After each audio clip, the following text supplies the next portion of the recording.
Hey there! Thanks for tuning in to Duckbricks. I'm Chris and welcome to another Top 10 LEGO Minifigure Countdown video, the show where we count down the best of the best figures from every year of LEGO. We kicked things off in 2021, moved our way backwards in time until finally we have reached the year of 2015, where we'll be counting down the best non-collectible minifigures released in 2015. And I am actually separating out CMFs versus non-CMFs because I feel like there is a difference in quality between the two, and I felt like it was important to actually give a distinction between them. Of course, this is just my opinion and I would love to hear yours, so after you see the video, let me know down in the comments below, do you agree, do you disagree, do you think I was missing anything from this list, and what are your personal favorites? And so without further ado, let's just jump right into number 10. Alright, so kicking off this list at number 10, we have a pretty timely minifigure considering the launch of the Obi-Wan series. This is the Grand Inquisitor from Star Wars Rebels. Of course, we will be getting another version of this so many years later now in 2022, but it's nice to go back and take a look at one of the best figures from the initial launch of the Star Wars Rebels wave.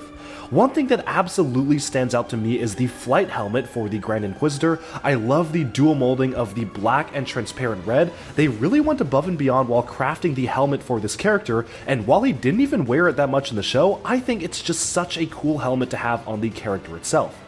They also introduced a brand new special mold for the armor piece and lightsaber, which is really fantastic. It's pretty rare that LEGO will actually even introduce new lightsaber components, even when lightsabers are very distinctive, looking at you Darksaber, but they absolutely felt like it was a priority to make the ringed lightsaber for the Inquisitors a special piece for this character, and it really stands out when compared to other Star Wars figures. Of course, even removing the armor and helmet, the face underneath is pretty much perfect. I really appreciate how LEGO did not stylize the printing for the Star Wars Rebels characters, which means that this really could fit in perfectly well for just standard Star Wars displays as well. And even though the printing on the torso is very simple and arguably a little cartoonish, I think it gets the job done well enough, and of course, if you want to upgrade it, you always have the brand new live-action Grand Inquisitor figure coming later this summer anyways. But with that, we can now move on to our number 9 pick. At number 9, we have Starfire from the LEGO DC superhero figures. 2015 was a pretty interesting time for especially superhero figures because it was just around the time when LEGO unlocked the technology to do printing on the sides of legs and arms as well as dual molding, and they were really going overboard with it on almost every single figure. It's kind of a shame how we don't really see this level of detail nowadays. Now, Starfire here has printing not only on the sides of the arms but also on the legs, and for being a standard retail release figure, this is really special. The Tamaranian skin color is really well done, especially around the sides of the legs. It looks absolutely the perfect match compared to the arms, which is really impressive considering it's printed on a slightly darker plastic in terms of purple. And I really appreciate the specialized silver printing on the sides of the arms for the gauntlets there. That all looks absolutely fantastic to me. Now, the two facial expressions are a kind of neutral one and a scared one. I would have preferred maybe something more angry or something like that for a combat mode, but it makes sense given the context of the set themselves with Batman rescuing the Teen Titans, so I think it does work for the figure. Now, the only reason why this is so low on the list is that the printing is fairly simple. Sure, this is a comic-styled figure, but I definitely would have appreciated maybe a little bit more detail to make the graphic design for this character feel a little bit more consistent with the rest of the characters in the series. All in all, it was really great getting Starfire as a character, and while we did get her again for the Teen Titans Go version in LEGO Dimensions, that version simply could not live up to this very accurate comic-styled version.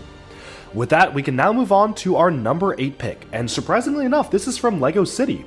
Now, City doesn't actually tend to do a lot more specialized figures, so it's pretty rare that we actually got a figure from City on this list, but this one absolutely made the cut, because this is not really a City figure, instead it's basically a space figure. You see, LEGO City introduced a shopping mall LEGO store set with a large life-size mannequin of a green Futuron astronaut. So as you can see here, this is literally just the standard Futuron figure, but with updated printing in the color green. It's pretty rare that LEGO would have introduced a new color for Futuron because they do love introducing new classic space colors, but for Futuron itself, they didn't really tend to do more recolors outside of this one figure. That is why it is so special to get this figure. I really appreciate the way that they actually replicated the original original Futuron detail while kind of bringing it into the modern era, and man, I wish I knew about Bricks and Pieces when this figure came out because I absolutely would have army built this character. It's a shame that I now only just have the one in my collection, and it's kind of expensive to get multiples of on the aftermarket as well. Still, he is proudly displayed alongside the other Futuron figures, as you can see here on the classic space character display, which is why this absolutely earns a spot on the list. With that, we can now move on to number 7. And at number 7, we have a bit of an oddity. This was a promotional figure only sold at Toys R Us locations in the US. I'm not even sure if it was even sold outside the US, but this is the minifigure version of the Age of Ultron Hulk. So LEGO did a minifig Hulk before, which was kind of a comic-styled or Avengers 1 version, but this one is really special because, again, look at that detailed printing for the Age of Ultron shorts that he has. The purple and red printing is really fantastically done around all the sides of the legs. The dual molding absolutely looks fantastic, and while the upper torso is a little bit plain, I just really appreciate that they actually managed to include the actual minifigure version of the Hulk and even gave him 2 different expressions to boot.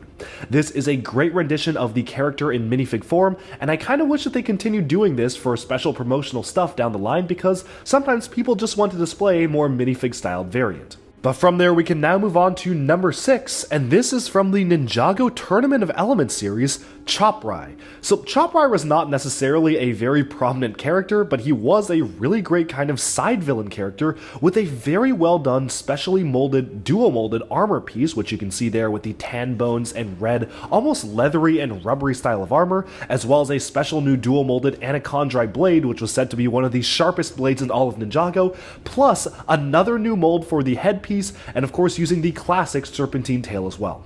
Now, Ninjago did introduce a couple different versions of the main villains in the serpentine format. However, this one was personally my favorite and the most detailed one because he pretty much has everything included for the special new wave of Ninjago sets.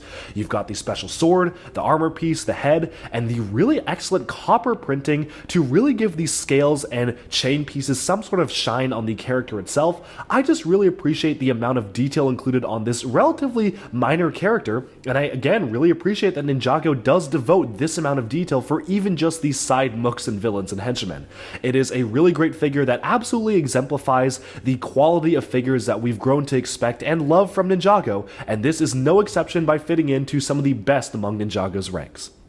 With that, we can now move on to number 11. And coming in at number 11, we have an entry from the LEGO Ideas Doctor Who set. This is the Matt Smith 11th Doctor figure. So again, the printing may not be the most interesting on the figure itself, but to me, I've always had a soft spot for Doctor Who. It was one of my favorite shows growing up, and while maybe the recent seasons haven't been the best, I always love to look back and revisit some of the older episodes from New Who, and Matt Smith is definitely one of the favorite Doctors among that era. I love how they introduced a brand new molded component for the sonic screwdriver there. Unfortunately, if you do play around with it, the paint does tend to flake off around the white spot on the bottom, but it is still a really well done component, and I feel like the facial expression perfectly encapsulates the character.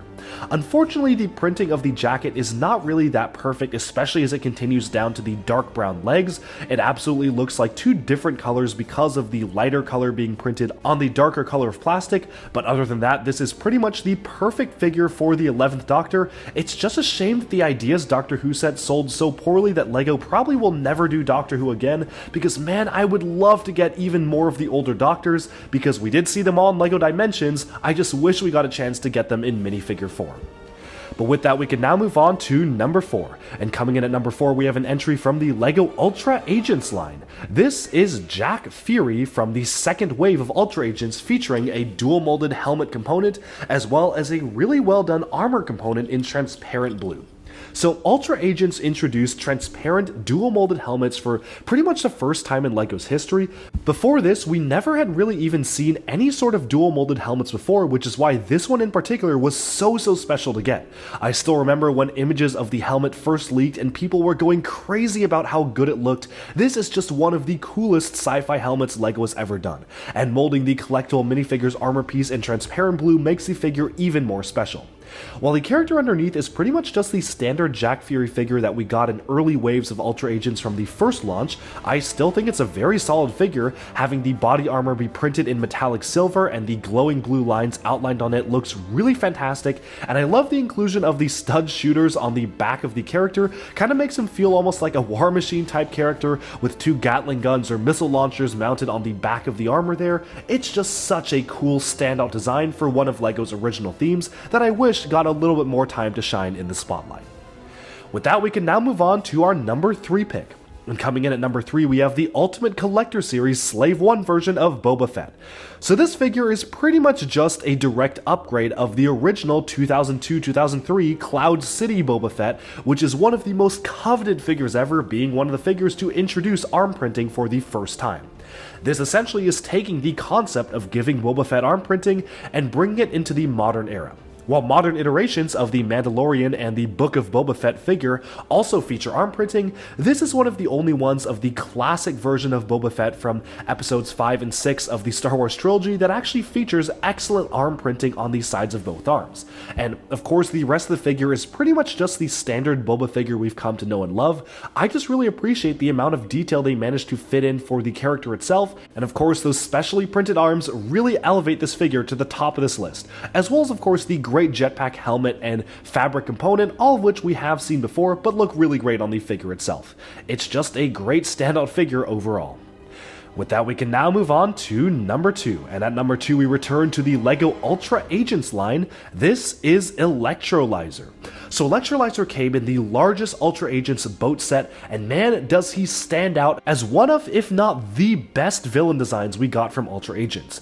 Pretty much all the Ultra Agents villains were standouts, which is why it was so hard for me to pick this one, but I just love the design of the transparent yellow dual molded with the blue helmet component there. It just looks really fantastic. The glow-in-the-dark head is really great to get as well, and surprisingly enough, I actually really like the accessory. Despite being a very simple build, it just looks really cool, and I love how he can actually use the hoses to mimic the electric blast shooting right out of there. The design of the figure is a very striking color scheme of the yellow standing out against the blue, and as the figure hits the light as he rotates around, you may notice that on the front of the torso, you can actually see some metallic damage and scraping pieces on the front plate there in metallic silver. I just love the attention to detail there. You can really only see it when it catches the light, but that absolutely adds the detail of this figure and makes it truly stand out. But there is one figure that I would consider to be the best figure that we ever got from 2015, and that is C-3PO from The Force Awakens. Now, LEGO has actually outdone this figure just recently in 2022 with one of their recent C-3PO figures, but at the time, this was the most detailed and best version of C-3PO that we got pretty much ever.